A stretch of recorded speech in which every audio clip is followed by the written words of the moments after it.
भारत के प्रधानमंत्री के साथ जो कल पंजाब में हुआ, उसको आप कैसे देखते हैं?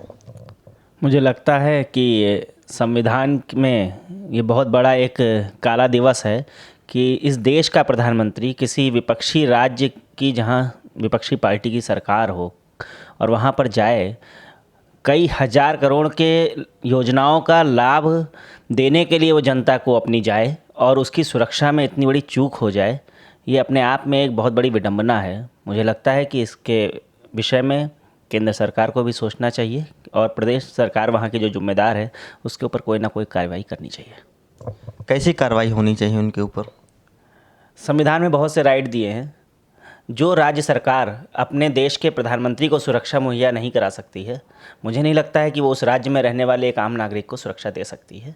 और उसके लिए विकल्प राष्ट्रपति शासन, राज्यपाल शासन और अनेक रहते हैं। इस तरीके से होना चाहिए और कम से कम इंक्वायरी तो होनी चाहिए। इंक्वायरी के बाद जो भी दोषी है उस पर सख्त कार्रवाई होनी चाहिए। काफ़ी लोग जो पंजाब सरकार हैं वहाँ पर उनके इस्तीफे को कह रहे हैं, इस्तीफे की बात कर रहे हैं, उस पर आप क्या कहना चाहते हैं?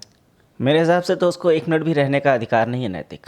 भाई, आप देश के प्रधानमंत्री को कोई राज्य सरकार सुरक्षा नहीं दे सकती है तो फिर वो किसी को क्या करेगी? उसको नैतिक अधिकार ही नहीं है उस पद पे रहने का, क्योंकि मुख्यमंत्री हो, प्रधानमंत्री, ये संवैधानिक पद हैं। ये किसी भी पार्टी के पद नहीं होते हैं कि आप अपनी व्यक्तिगत पार्टी की लामबंदी के कारण आप किसी देश के प्रधानमंत्री की जान को खतरे में डाल दें। हम लोगों ने देखा है, इंदिरा गांधी का और राजीव गांधी का अनेकों कांड देखे हैं।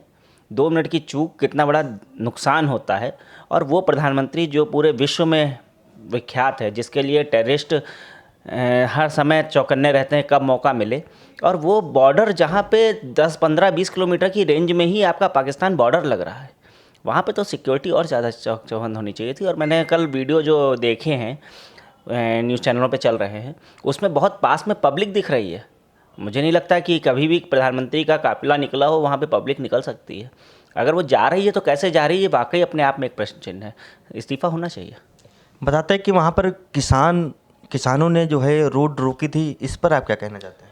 किसानों का, जैसा कि मैंने न्यूज़ चैनल में तो वहाँ रहा नहीं हूँ, न्यूज़ चैनल के माध्यम से ही देखा कि 2 दिन पहले तक वहाँ पे था। उसके बाद रात में वहाँ पे जो बीजेपी के नेता और इन लोगों की आपस में वार्ता हुई और कहा गया कि नहीं होगा कोई भी प्रदर्शन, और वो रूट एकदम क्लियर था।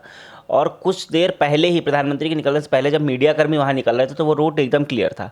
अचानक एकाएक वहाँ पे ऐसी संख्या कैसे पहुँच गई? क्या वो किसान थे तो वो डंडे और लाठी लेकर के कैसे पहुँच गए?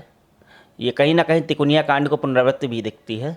और मुझे लगता है कि ये बिना प्लानिंग के नहीं हो सकता है, क्योंकि जहाँ प्रधानमंत्री का काफिला जाता है वहाँ पे परिंदा भी पर नहीं मार सकता। वो सिक्योरिटी उनकी होती है, और वहाँ पर अगर पहुँचा है तो ज़रूर किसी न किसी की साजिश है। क्या नाम है आपका? शौर्य सक्सेना।